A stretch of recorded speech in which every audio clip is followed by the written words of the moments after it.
What's going on, y'all? Brother Doug here, and I just want to be honest. So a lot of you guys have been asking me whether or not have I seen 12 Years a Slave, and I'm just going to be very honest, as I indicated in the beginning of the video.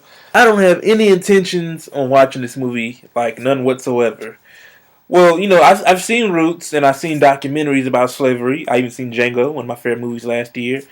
And I read stories about Nat Turner, the real Django. And my reasoning of not watching this just I don't know. I just don't really want to dwell on slavery. It's still kind of hard for me to even watch Roots when it comes on BT or TV1. We even have it on DVD. It was a birthday gift from my mom, and the school. You're forced to watch the documentaries, obviously, or else you'll fail.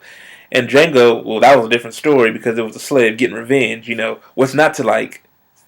If you've seen the movie, you know what I'm talking about. And Django was just empowering. I wrote a letter to Sony, to Quentin Tarantino, and Jamie Foxx themselves on Facebook, telling them how encouraged and how empowered I was after watching the movie. It made me feel, 10 feet tall. Now, with this particular movie, 12 Years a Slave, think about it. The whole plot is in the title. 12 Years a Slave. Not 12 days, not 12 weeks, not 12 months, 12 motherfucking years. And I couldn't do that. I just couldn't bear to watch that for 2 hours and feeling sad and depressed. No, feeling lowly and downtrodden. Nope. Nope.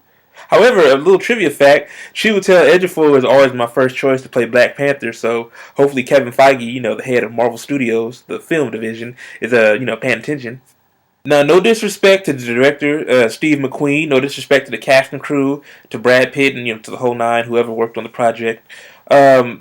I still hope it succeeds. If you guys have been following me on Twitter and Facebook, people have been asking me, I've been responding. I've been saying, I still want it to succeed. I want to get as many Oscar nominations as possible. Award season is coming up. I believe it cost $20 million to make, and I believe it's already exceeding that budget. Box office wise, domestically, it hasn't been released worldwide yet. But yeah, I still hope it succeeds, point blank. And a lot of people complaining, saying that this movie is just Oscar bait because it's a black cast, playing degrading roles. Well, I kind of agree to some extent.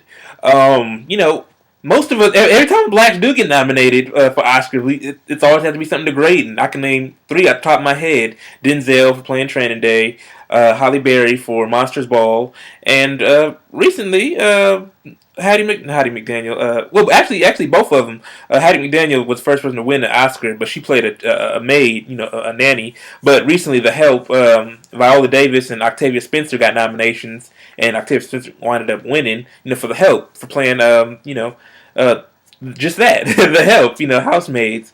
So that's pretty, I don't know, degrading. I know that whole saying, well, without a past, there's no future. Like, I know that, but, you don't gotta keep throwing it in our face every time. I mean, I'm all for history. My mom was a big history buff. She's an African-American teacher and whatnot, and, well, she teaches African-American studies, and she is African-American, obviously. She black.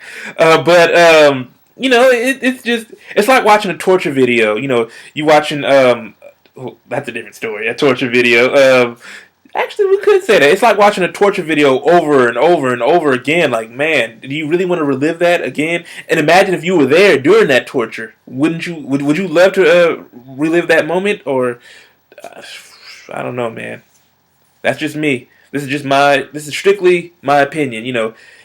Congrats to all of you, though, who went out and saw 12 Years a Slave and who have been, suggesting that I go see it. Big ups to you guys. But since we're on the subject about black movies in Hollywood, why not get started? So, Fruitvale Station versus The Butler. Butler grows higher than Fruitvale Station. Everyone wants to see a black man, being treated around like a house slave.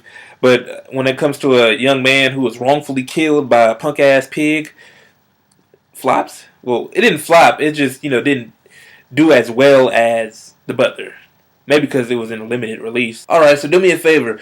Still go out and see 12 Years a Slave. I know it's playing at limited theaters, but still go out and support it. I still pray it gets as many Oscar nominations as possible, along with Fruitvale Station and even The Butler. Hey, it is what it is. If you saw 12 Years a Slave, what did you think? Let me know in the comments below. Make sure you subscribe, like the video, share the video. I hate this new Google Plus. Make sure you follow me on Facebook and Twitter.